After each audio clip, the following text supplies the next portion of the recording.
How can God be compared to that of a used car? How can the Christian proselytizer be compared to that of a used car salesman?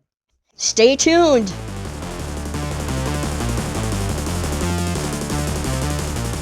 This is Secular Strike Back.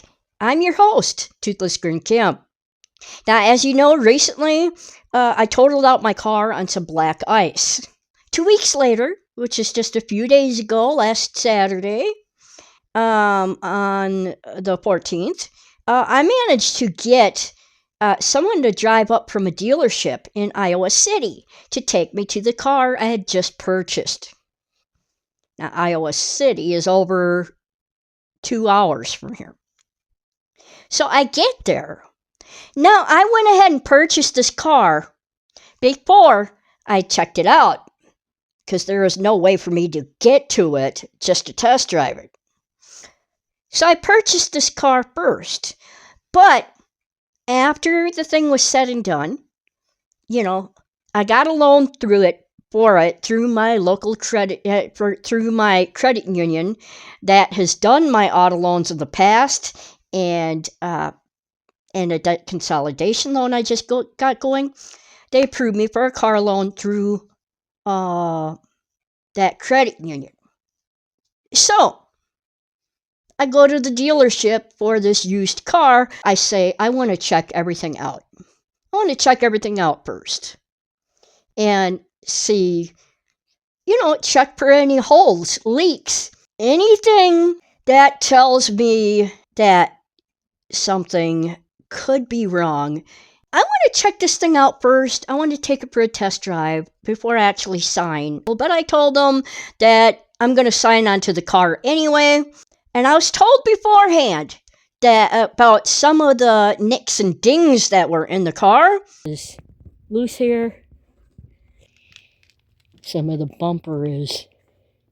The windshield is busted in the up right passenger side corner, but it's not in my field of view, but it's busted. It's beyond repair. It's one of them spider chips with some longer cracks around it. I taped it on the inside and the outside, just put some packaging tape on there. And before I went to the lot, I started asking for quotes on that windshield, and they told me, I showed them a picture of it, and it's beyond repair. So they have to replace it. But I bought this car as is. And I was told it had been in a fender bender before, but, nothing seriously wrong. Just the bumper was whatever. There's some marks on one side. It looks like somebody scraped up against, maybe got too close to a curb, scraped up against it. And so there's some marks right in that main frame underneath one of the doors. Actually, two of the doors on that one side. They had a bit of a scuff down here. Maybe they did like I do sometimes and hit the curb and scraped something. Who knows? I think that must be what happened. It's a 2014. I would expect that there would be some marks on the car. So I'm like, okay. As long as there's nothing wrong with the mechanics, that car looks pretty good all in all until you get close to it. And then you kind of notice some of the nicks. The bumper on the edges is just hanging just a little bit off from that fender bender. So what do you do with this? When you go to buy a used car, you automatically go into wondering, okay, what's wrong with it? Why did the person sell it? Was it just simply a trade-off for a newer vehicle? Did they just want something newer, something more interesting? They got tired of this old car. But you go into it with a little bit of skepticism. You hope you don't get a lemon. You hope you don't buy a lemon. So then you get like a second opinion on this thing that the dealer is trying to sell. So how does this compare with the idea of God and Christian proselytizing? So imagine the proselytizer is the used car dealer. The car that they're trying to sell you is Christianity. So you go to this used car dealer, say the proselytizer. You've got to examine what it is that they're trying to sell you. You look for any leaks, any holes in it. In this case, with a proselytizer, you ask questions. You look for any leaks, maybe any holes in this system. Any holes, anything wrong with it. You pop the hood. You look under the hood. You look at the parts. You get a full view. And you look for any cracks, any holes, anything that will tell you something's wrong.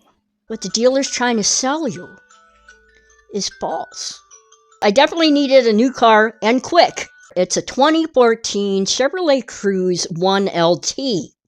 I did my research on the car before I went to the dealership. You have to make sure you do the research on the car. You know what? You try to make sure you know kind of what these cars are like before you go in, so you know what to look for. So, first thing I do, pop the hood. Look at the engine. Now, I'm not a professional but I don't know engines. But from what I seen, the engine was good enough. But you don't know unless you get a professional to look at it. Unless you get a second opinion from people who, know what they're talking about and also have questions. So I go. I check out some of the fluids. But of course, the transmission is further down in the engine, and it doesn't have any kind of dipstick or anything. It's further down in the engine. So to get to the transmission, to check out the transmission, I need an expert to look at that. You can't see it. So you can't see it. So you don't know if there's anything wrong. There's no proof that there's anything wrong, and there's no proof that it's running right. So still, you look at it with some bit of skepticism. So imagine the used car is God, and Christianity, and the proselytizer is that dealer. So you still have to look at it with some bit of skepticism. So what do you do after you check out the engine? You look under the car. You're still looking for leaks in the system, for holes. You're looking at the pavement to see if anything's leaking out, to see if anything's wrong, and to see if you're being lied to.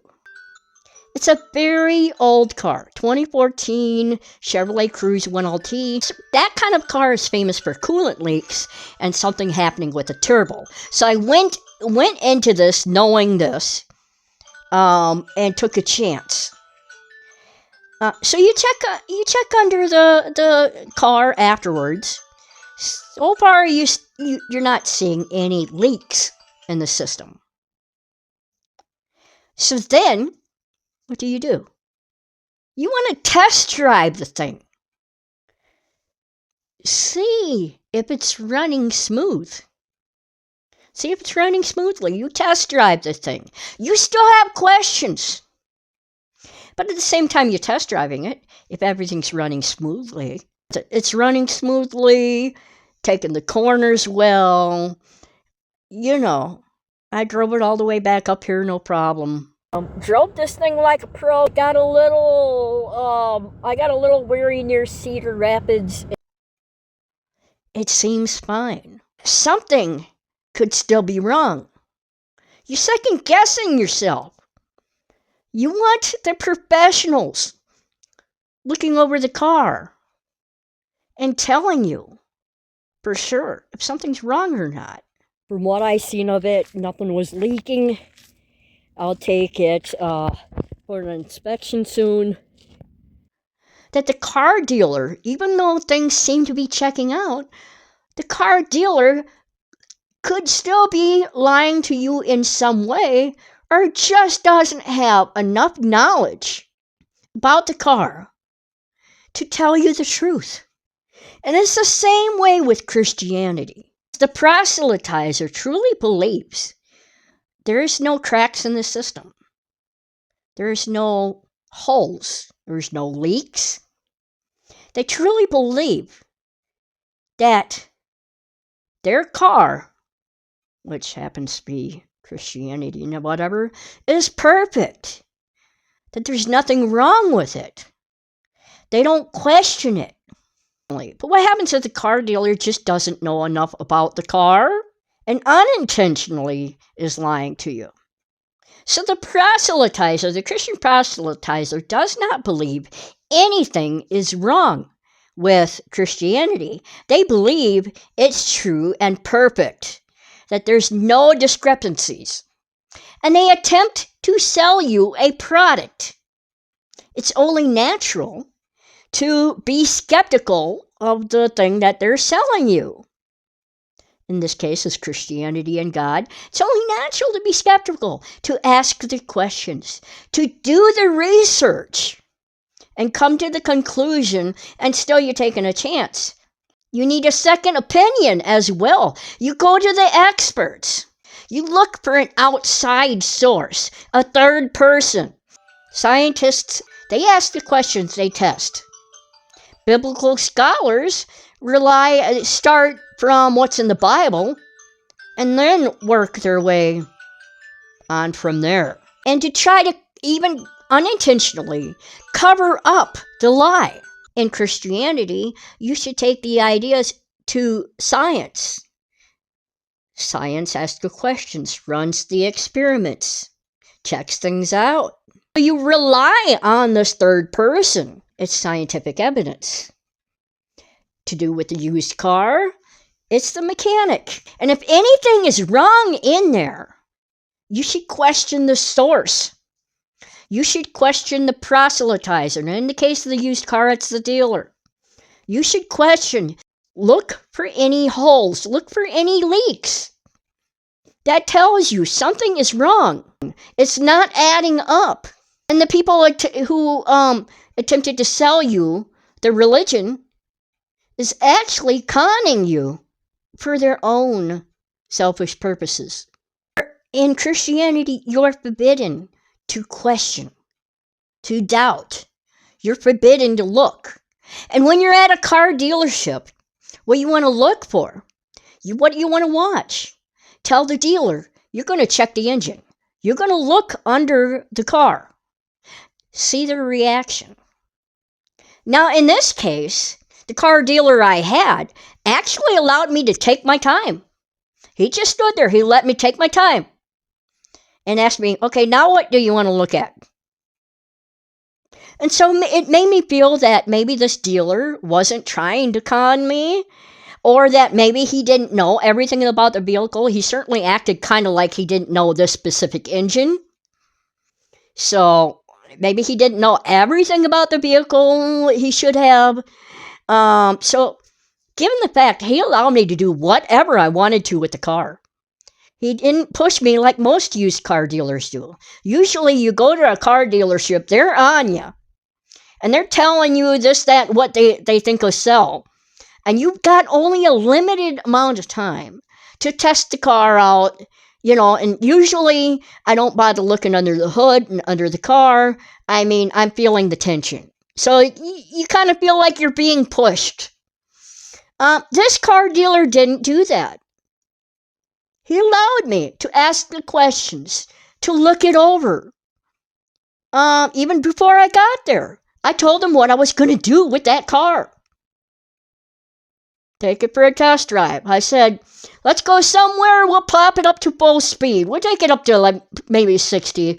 I didn't know where I was going. I told him, just tell me where to go. Let's get this thing up to 60. Check around the corners. He let me do whatever I wanted to with it. Let's test it around the corners. See how she moves and drives. You don't be pushed into something. Take your time with it. You examine it. And in Christianity, they don't allow you to do that. They push. They try to sell you a product.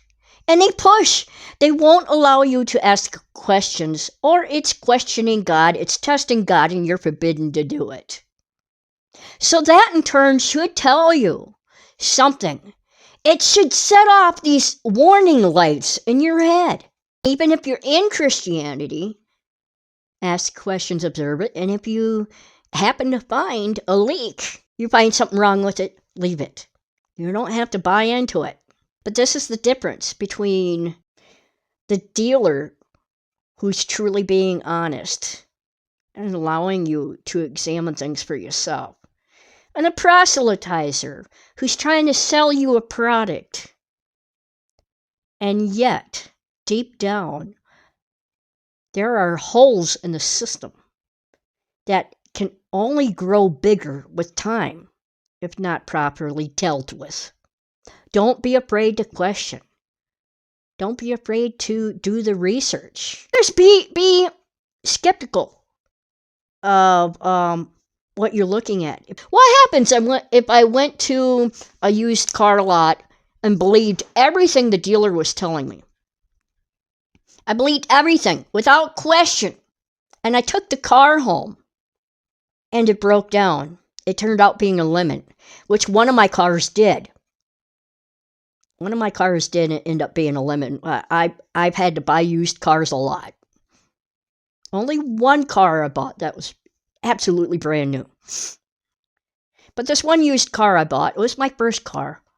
So I bought a lemon and trusted the person that was telling me things. And now, with every used car I get, I'm skeptical.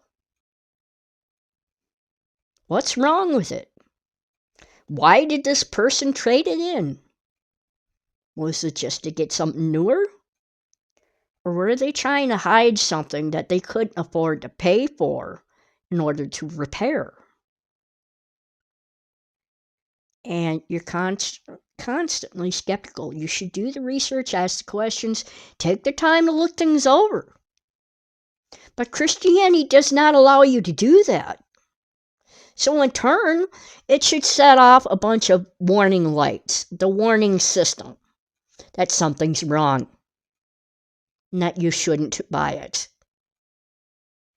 So, okay, that's the end of today's episode. I wasn't able to read off a script. I'm having a lot of eye strain right now till I can get them glasses. So anyway, I hope you enjoyed this podcast. I know I was probably repeating some things, rambling on. I do that if I do not have a script written ahead of time. So, to my fellow heathens, what did you think of this video? Was I making sense on some of this stuff? Leave your thoughts in the comments.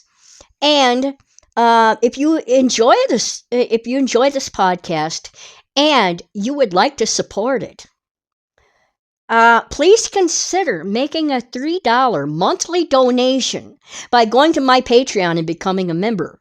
The link is in the description below. And I'll see you around next time. Thanks for watching. Bye.